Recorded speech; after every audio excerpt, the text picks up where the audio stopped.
So the popular tourism area in the northwest, Hartbeespoort Dam, has been engulfed amid tensions with locals.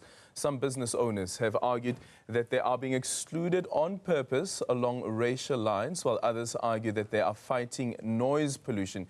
So today, the Deputy Minister for Water and Sanitation will engage with all stakeholders on the issues in the area. And Newzroom Afrika's Nqobile Madlala is now joining us from Hartbeespoort. Nqobile, very good morning to you. So I remember when one of our colleagues was in Hartbees speaking to some of the stakeholders, and this issue around racial tensions was raised. What do we expect the Deputy Minister to do in terms of his interventions? Well, Aldrin, at the heart of it all is the business that operates in the shoreline and the dam. So the important part here, and what we expect from the minister, is of course resolve those issues, because we understand that also part of the problem is that some of the owners here have something like a 99-year lease where they are able to operate for so long. And of course there are new businesses that are coming also in that need to be allowed in. So there needs to be a way or an amicable solution where both the new businesses and the old businesses can work within the same space. However, it hasn't been easy. Some businesses, for example, have been burnt down, and there are investigations of arson that are already taking place. And I want to bring in now my guests to speak about those issues, because you're one of the businesses, and probably the only black-owned business that is operating in the shoreline. You've seen what happened to the previous business. Tell me the sort of issues that you're going to be raising with the minister, especially when it comes to the issues of businesses at the very moment. Please come close. Okay, good morning. Look, what we want from the minister is solutions, and it's directives, right? We need to be treated equally without being discriminated.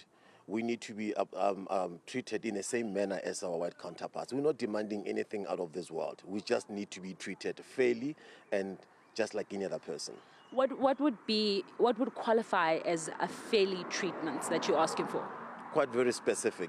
Our white counterparts have been occupying government land illegally for decades and decades, more than 60, 70 years, without paying 1 cent.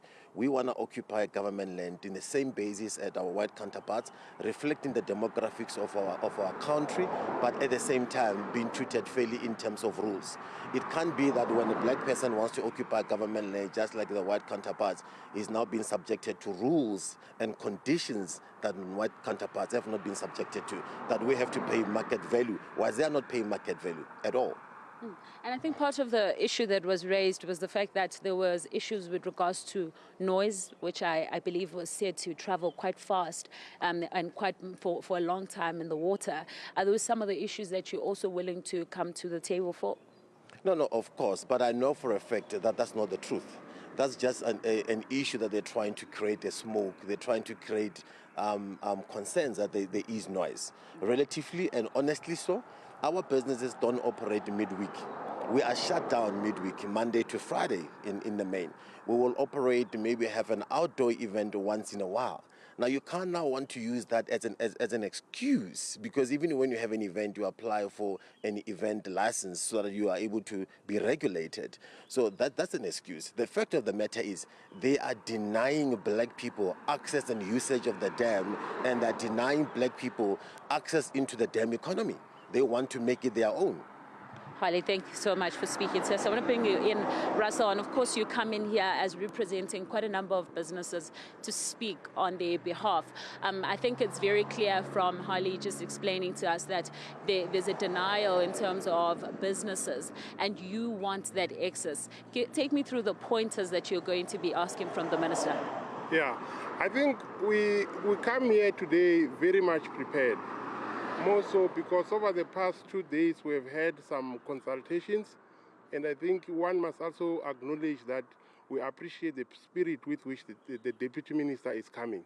I think that spirit is clear and appear to be positive, more so because he gave us a courtesy call and gave us the understanding that he's really committed to resolve the problem. So there is a positive intention to see to it that the problem is resolved. And what is emerging now from the business people is that we really need to have this thing sorted. It's been long. We've identified the problem as discrimination and inequality. And like Hartley was saying earlier on, to say inequality in the sense that as much as now they are saying they want to give us 9 years, 11 months, it's not gonna cut it for us. Because, I mean, how would you address the imbalances of the past if now we're coming in, you're saying 9 years and 11 months, whilst we have people who have been sitting here forever? And we need to acknowledge that the Department of Water and Sanitation is not a profit-driven department. It's a department with a clear mandate to deliver a service. And it cannot be that now that we've raised our hand, that we have interest in the dam economy, suddenly the department model is being refined to then say people must pay so that they can make money. It can't change like that. I want to ask you this, Russell, because like you say that there's some changes and all of that. Do you feel that the department has been fair at all? No, there's no question about it. The department has not been fair at all. And as you would understand and appreciate as well, that there has been too many changes in the department as far as the political side is involved. But when it comes to the administration, you have few individuals who have really mastered this whole thing throughout the country. And they are the people who are the problem, in the sense that there's nothing that changes with them. The ministers can change. Even the deputy minister is coming here today.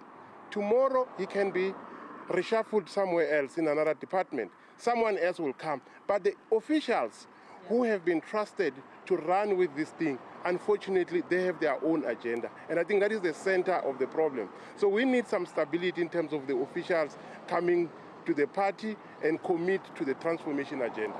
Thank you very much for speaking to us. That is, of course, some of the stakeholders that are going to be engaging in that meeting with the Deputy Minister, Aldrin. Very important points there. They want the ministry itself to also come on board and be fair.